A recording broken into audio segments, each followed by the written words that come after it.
Welcome back to another episode of the Intern's Guide to Faerûn. Today we're diving into the divine, the majestic, and the terrifying. Solars. Now, you might be wondering, hey, aren't Solars those almost godlike beings who serve the gods themselves? And to that I would say you are absolutely right. So why am I, a mere intern with questionable combat skills and a preference for desk jobs, out here talking about them? It's a good question. Seriously, why do I keep getting sent to cover these dangerous beings? Anyways, let's get into it.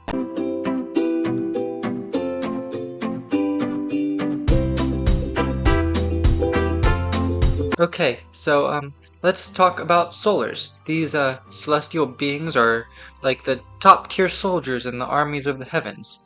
They serve the gods of good and righteousness and are basically the CEOs of the angelic hierarchy. Imagine being so powerful that even the other angels are like in awe of you or something. Anyway, Solars are rarely seen on the material plane because they're usually busy waging war against fiends or serving as the right hand of a deity. But when they do show up, it's a really big deal.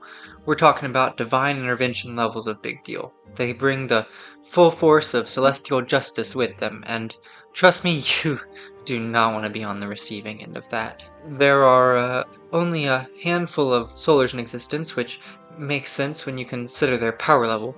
They are immortal, incredibly wise, and possess strength that can make even the bravest of warriors quiver. Oh, and they can also cast spells that would make a high-level wizard jealous. You know, just in case you thought that they might have any weaknesses. Spoiler alert, they don't. So, yeah, if you ever find yourself in the presence of a Solar, you might want to rethink your life choices. They're probably not there for a friendly chat. So, let's go over what makes Solars stand out. I mean, aside from the fact that they're basically divine superheroes. Well, first of all, they're like really big. They stand at about 9 feet tall and have these massive radiant wings that stretch out behind them. The wings are not just for show either. They can fly at incredible speeds and hover effortlessly. Imagine trying to run away from something that can zip through the air faster than a speeding arrow. Yeah, no thanks. Their bodies, meanwhile, are encased in shining armor that looks like it was crafted by the gods themselves. The armor gleams with a holy light, making them look even more imposing, and trust me, they don't need the extra help. Plus, they carry these massive weapons, usually a great sword or a longbow that are enchanted with divine energy. These weapons can slice through almost anything and deal extra radiant damage to boot. It's like they're bringing a slice of the heavens with them to smite evil. And it's not just about the physical attributes. Solars have this aura of like pure goodness and power that can be felt by everyone around them. Their mere presence can bolster their allies, but also strike fear into the hearts of their enemies. It's like standing next to a living embodiment of justice and righteousness. Yeah, it's a little bit overwhelming. Oh, and did I mention that they're immune to charm, fear, and poison? Because they totally are. It's like the universe decided they need to be perfect in every possible way. They can also regenerate, which means that, if you're in a fight with one and you manage to hurt one, they'll just heal right up. It's really unfair. So, yeah, Solars are pretty much the epitome of celestial power and perfection. If you ever see one coming your way, my advice would be to run in the opposite direction. Fast. Okay, so now we get to the part where things get really terrifying, the abilities and powers of Solars.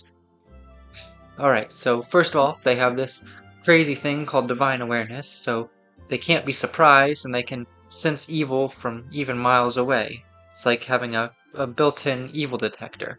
No hiding in the shadows when one of these guys is around. Speaking of hiding, they also have true sight up to 120 feet, so illusions or invisibility, forget it. They can just see right past that. And then there's their healing abilities. They can cast Healing Touch that can cure diseases, remove curses, and heal wounds with just a touch. It's like having a walking hospital, except this one can also cut you in half with a greatsword.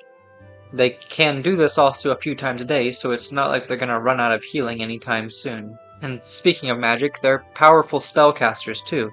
They can cast Resurrection once a day, bring back someone from the dead. So, let's just hope they're bringing back, like, the right people. And then they can also cast a bunch of other spells like Teleport, Invisibility, Blade Barrier, and even Sunburst. It's like having an entire spellbook at their disposal. And now for the combat stuff. Solars can attack with their greatsword, which is a whopping 66 slashing damage, plus an additional 68 radiant damage. That's a lot. Or they can use their longbow if they want to go range, which is almost as deadly, dealing 2d8 piercing damage plus an additional 2d8 radiant damage.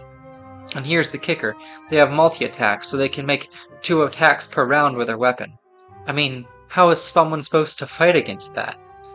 And let's not forget, if they don't want to have a hands-on approach, they can use Flying Sword to telekinetically control their greatsword to fight independently while they do something else, like casting spells or shooting arrows. It's like having a lethal dance partner that never misses a step.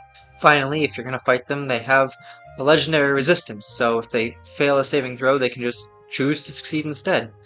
They can do this 3 times a day, and it's like the universe is just saying, nope, not today, whenever something actually manages to challenge them. So, I'm sure you're wondering what their challenge rating is. It's a 21. That's right, 21. So, pretty much these guys are the ultimate divine warriors. So, if you see one coming, it's probably best to get on their good side. Okay, deep breath.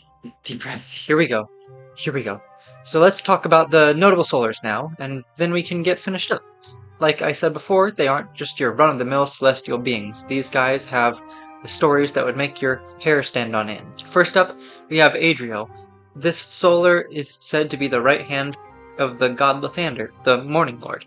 Adriel is known for his unwavering dedication to bringing light and hope to the darkest of places. He's famous for leading the celestial army against a horde of demons that threatened to overrun the city of Myth Draenor. Imagine having to face that kind of pressure. And then there's Zariel. Once a solar, Zariel fell from grace and became an archdevil in the 9 hells. She was once a paragon of virtue and valor, known for her righteous fury against the forces of evil. However, she fell victim to her own pride and ambition, and now she commands legions of devils in the Blood War. It's, quite the fall from grace. It's stories like these that remind me of why I get a little bit jittery around, solars and creatures of that caliber. I mean, Adriel's story is impressive and all, but if someone as powerful as Zariel could fall so far, well, it just goes to show that even the good guys aren't always what they seem, right? So, yeah, that's the rundown on solars. Majestic, terrifying, and, well, not something you'd want to encounter on a bad day. Or any day, really. Anyways, thanks for turning in to another episode of the Intern's Guide to Faerûn. If you have any suggestions for future topics, or you just want to say hi, please don't. I mean, seriously, don't. The more you engage, the more they keep teleporting me from the semi-cozy office at Natural One to these insane, dangerous places. I mean, I did not sign up for this. Don't like, don't comment, don't subscribe.